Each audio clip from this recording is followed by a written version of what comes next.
Hi everybody, this is Corrine Forrest, and this week I want to talk to you about retraining your brain.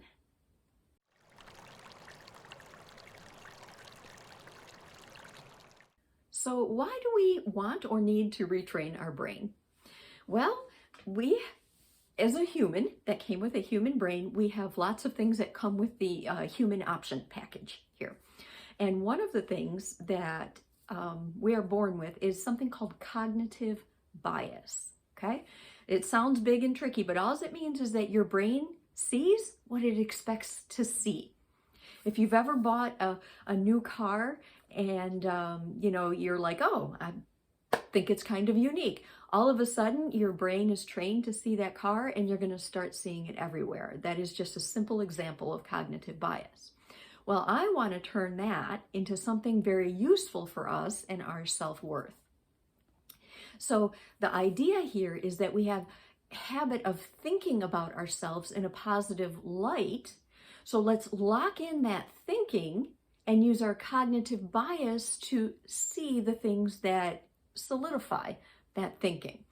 Like if I think I'm a great writer, well then I'm just my brain is going to only scan for evidence that proves that I'm a good writer. And again, this is part of our human package. This is something we do automatically. So how are the ways we can retrain our brain? The first way is to drop comparisons. So I talked about this last week a little bit, but I want to come at it again from that retraining your brain perspective. My brother is very artistic. You know, from a child, he can draw, he can paint, he can look at things and see the possibilities within them. I am not creative at all in that way. And so growing up, I always used to compare myself, if only I could draw like my brother, if only I could paint like my brother. Well, as I got older, I started to realize that I needed to retrain my brain. Otherwise, I just had this bias that I was not creative.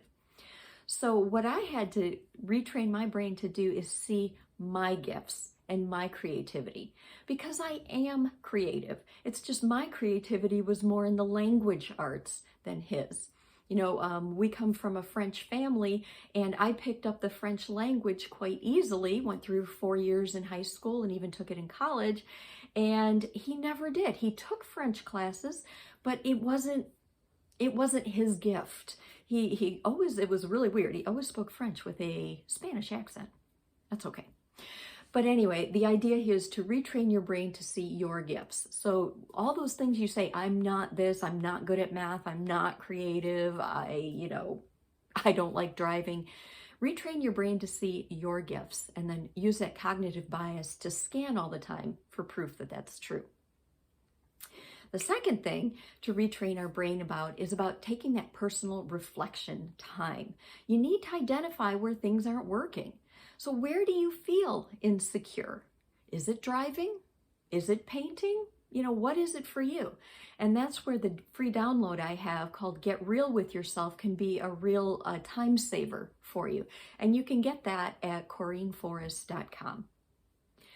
Third thing is we need to put worry to rest, okay? We love it when other people have a high opinion of us. The problem is that sometimes, because our opinions of ourselves, our self-worth, ebbs and flows, sometimes their opinion is higher than ours. And then we start to feel a lot of pressure and worry that we have to live up to those expectations. Really, you only have to meet your own expectations. So check in with the people who matter once in a while and let the rest go. So we're retraining our brain to set your own self-expectations high and living up to that, because those can ebb and flow as our self-esteem ebbs and flows. The last tip is to understand that no one is watching. Sometimes we feel so self-conscious that everyone is watching us, but you know what?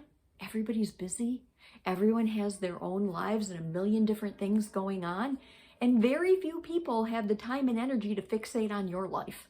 So let that go. Understand that very few people are watching, and retrain your brain to only consider what you think of your actions, because that's what really counts.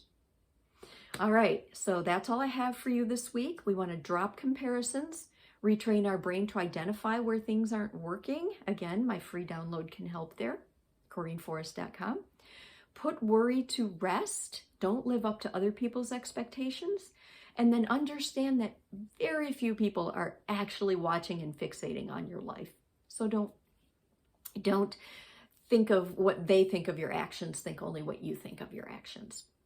So leaving you with this from the lighter side is a great thought that some overthinkers have in their head is, you're not responding the way I imagined you would respond when I planned this conversation out in my head. So stop it.